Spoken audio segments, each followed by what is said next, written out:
আমি প্রতিষ্ঠিত হওয়ার পরেও আমার পরিবার থেকে আমাকে বিয়ে দিচ্ছে না। এখন কি করব আমি? মা স্ট্রোকের রোগী, নামাজে পড়ার মতো কোনো সূরা বা দোয়া মনে রাখতে পারেন না। আমরা কিভাবে নামাজ আদায় করাবো?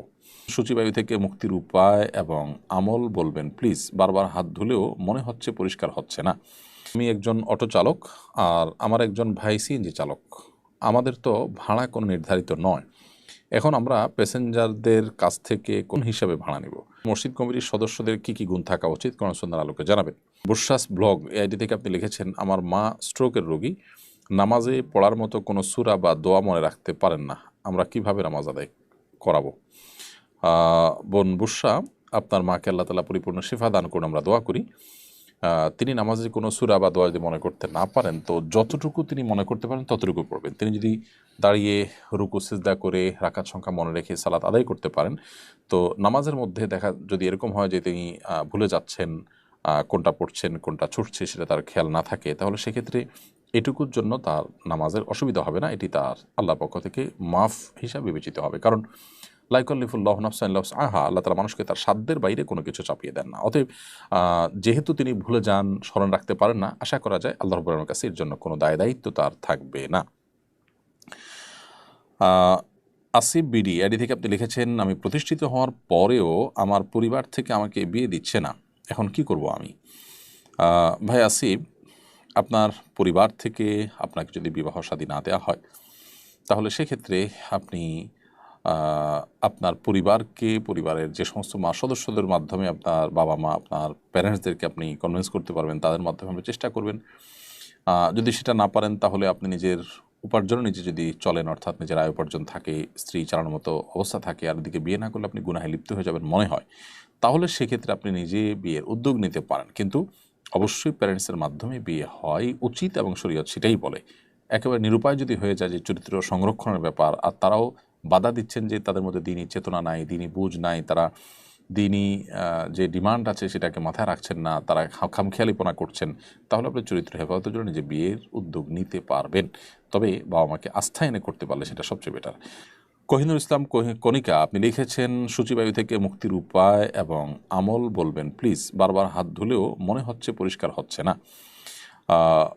বোন কোহিনুর, সূচিবায়ুর এই রোগ থেকে মুক্তি লাভের জন্য দরকার কোনো একজন সাইকিয়াট্রিস্টের শরণাপন্ন হওয়া। সেই সাথে আপনি রুকিয়া করতে পারেন। রুকিয়াটা এক্ষেত্রে বেশ উপকারী এবং পরীক্ষিত।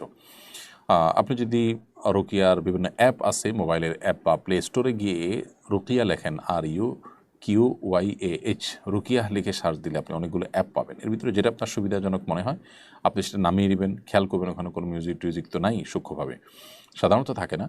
তো আপনি নামিয়ে সে রুকিয়া শুনবেন। বিশেষ করে ওয়াসওয়াসার রুকিয়া আলাদা আছে। আপনি যদি রুকিয়া ফর ওয়াসওয়াসা লেখেন অথবা সূচিবায়ুর রুকিয়া লেখেন, তাহলে আপনি অনেক কিছু পাবেন সোশ্যাল মিডিয়াতে, অনলাইনে।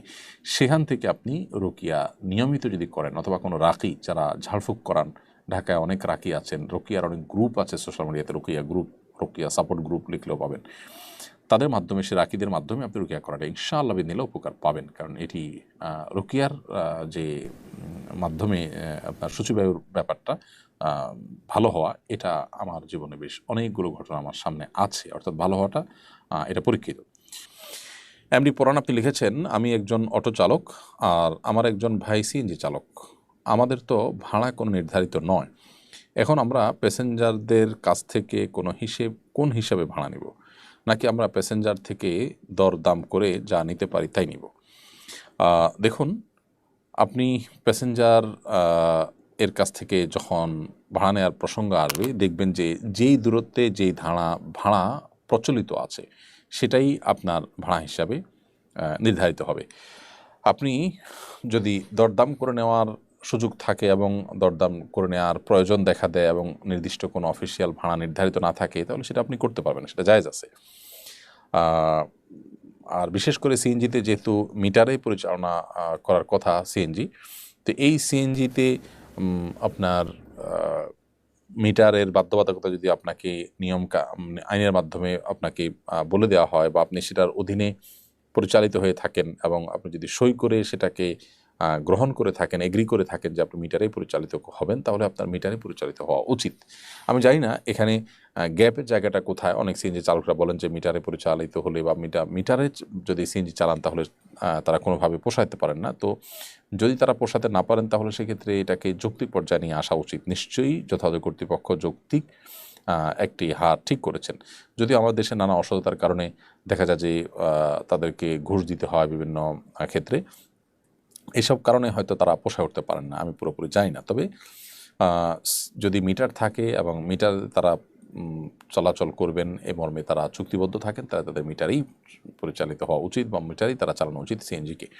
আর প্যাসেঞ্জারের সাথে আলাপ আলোচনা করে যদি তারা দরদাম করে ঠিক করে নিতে পারেন তো সেটাও কিন্তু তারা করতে পারেন, যদি এটা অযৌক্তিক এবং জুলুমের পর্যায়ে না হয়। অথবা আপনি সেটি করতে পারেন। এমডি শফিকুল ইসলাম লিখেছেন, মসজিদ কমিটির সদস্যদের কী কী গুণ থাকা উচিত কোরআন সুন্নাহর আলোকে জানাবেন। মসজিদের যারা দায়িত্ব পালন করবেন, মসজিদ যারা আবাদ করবেন, মসজিদের রক্ষণাবেক্ষণ করবেন যে কোনো পর্যায়ে, এই শ্রেণীর মানুষদেরকে 4টি গুণে গুণান্বিত হতে হবে। আল্লাহ সুবহানাহু ওয়া তাআলা কোরআনে কারিমে বলেছেন, ইন্নামা ইয়ামুরু মাসাজিদ আল্লাহি মান আমানা বিল্লাহি ওয়াল ইয়াউমিল আখির ওয়া আকামাস সালাহ ওয়া আতাজ যাকাহ ওয়া লাম ইয়াখশা ইল্লাল্লাহ।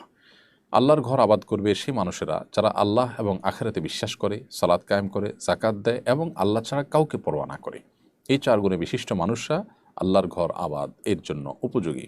অতএব যারা মসজিদের সাথে, মসজিদের খেদমত, মসজিদের সেবা, মসজিদের কার্যক্রম পরিচালনার সাথে কোনোভাবে জড়িত, তারা অবশ্যই আল্লাহর প্রতি ঈমান আনবেন পরিপূর্ণভাবে, আখিরাতের প্রতি তাদের দৃঢ় বিশ্বাস থাকবে এবং 5 ওয়াক্ত সালাত তারা আদায় করবেন, যাকাত ফরজ হলে যাকাত আদায় করবেন এবং আল্লাহ ছাড়া আর কাউকে পরোয়া করবেন না, শুধু আল্লাহকে ভয় করে চলবেন, আল্লাহর ভয় অন্তরে লালন করবেন। এই গুণগুলো যদি কারোর মধ্যে থাকে, এই 4টি গুণ থাকে, তাহলে সেক্ষেত্রে ইনশা আল্লাহ বিইذনিল্লাহ তিনি এই আল্লাহর ঘরের যে কোনো মসজিদের খেদমতে তিনি নিয়োজিত হতে পারবেন। আবদুল্লাহ আপনি লিখেছেন, বিভিন্ন ব্যাংক যেমন ডাচ বাংলা, ইসলামী ব্যাংক, বিকাশ, নগদের এজেন্ট নিয়ে টাকা আদান প্রদান করলে 1000-এর কিছু টাকা কমিশন দেয়, 1000-এ কিছু টাকা কমিশন দেয়, এভাবে ব্যবসা করা যায় আছে কিনা? আপনি যেই কোম্পানির মোবাইল ব্যাংকিংয়ের মাধ্যমে টাকা আদান প্রদান করবেন, ওই কোম্পানি আপনাকে যে কমিশন দিবে এটা আপনার জন্য জায়েজ আছে, কারণ এটা আপনাকে একরকম পারিশ্রমিকের মতো, যে কোম্পানির হয়ে আপনি টাকা আদান প্রদান করার কাজটা করে দিচ্ছেন, কোম্পানির এজেন্সির কাজটা করে দিচ্ছেন, এই জন্য আপনাকে কমিশন দিচ্ছে, কমিশন নেওয়া আপনার জন্য সম্পূর্ণ জায়েজ হবে। এরপরের প্রশ্ন হলো, পাঠ্যপুস্তক সংশোধনে কমিটি গঠন করা হয়েছে, এই কমিটি নিয়ে নানাজন নানান কথা বলছেন, এ বিষয়ে আপনার মন্তব্য কী বা আপনার প্রত্যাশাই বা কী? ধন্যবাদ। আমরা দেখেছি ইতিমধ্যে পাঠ্যপুস্তক সংশোধনের জন্য কমিটি গঠন করা হয়েছে, কিন্তু দুঃখজনক একটি বিষয় হলো যে কমিটি গঠনের ক্ষেত্রে আমরা দেখেছি ঘুরে ফিরে সেই যে কজন সদস্যকে আমি চিনি, সবাইকে অবশ্য চিনিও না, আমি যাদেরকে চিনি তারা সবাই চিহ্নিত বাম এবং অনেকটা ইসলাম মুসলমানদের প্রতি বিদ্বেষ লালন করেন, এরকম ব্যক্তিগতভাবে চিনি এরকম কিছু লোকও আছেন সেখানে। অথচ আমরা জানি যে এই পাঠ্যপুস্তক নিয়ে সবচেয়ে বেশি আপত্তি করেছিলেন ইসলামিস্টরা, ওলামা একরাম, এদেশের ধর্মপ্রাণ সাধারণ এবং সর্বস্তরের মানুষ। সেই রকম একটি পরিস্থিতিতে যাদের সবচেয়ে বেশি অভিযোগের জায়গা ছিল, আপত্তির জায়গা ছিল, যাদের আপত্তিকে আমল নিয়ে গভর্নমেন্ট বিগত গভর্নমেন্ট দু একটা সংশোধন আনতে বাধ্য হয়েছে, সেই লোকগুলোকে এই কমিটিতে তাদের কাউকে আমরা দেখলাম না। এটা খুবই দুঃখজনক এবং হতাশাজনক। কোনো অবস্থাতেই এটি আসলে গ্রহণযোগ্য হতে পারে না। এই কমিটিতে অবশ্যই বেশ কয়েকজন সদস্য রাখা উচিত ছিল যারা মুসলিমদেরকে কোনো না কোনোভাবে নেতৃত্ব দেন এবং মুসলিমদের কাছে যাদের প্রতি আস্থা আছে, যাদের প্রতি মুসলমানদের আস্থা আছে, এরকম মানুষদের রাখা উচিত ছিল। হতে পারে সেটা কোনো বিশ্ববিদ্যালয়ের ইসলামিক স্টাডিজের চেয়ারম্যান অথবা পদাধিকার বলে এরকম কোনো এই জাতীয় কোনো গুরুত্বপূর্ণ ব্যক্তি, দেশের সুনামধন্য ওলামা একরাম, এরকম ব্যক্তিদেরকে এখানে রাখা খুব বেশি প্রয়োজন ছিল বলে আমার মনে হয়। তো যাই হোক, এই কাজটি না হওয়াটা দুঃখজনক, হতাশাজনক।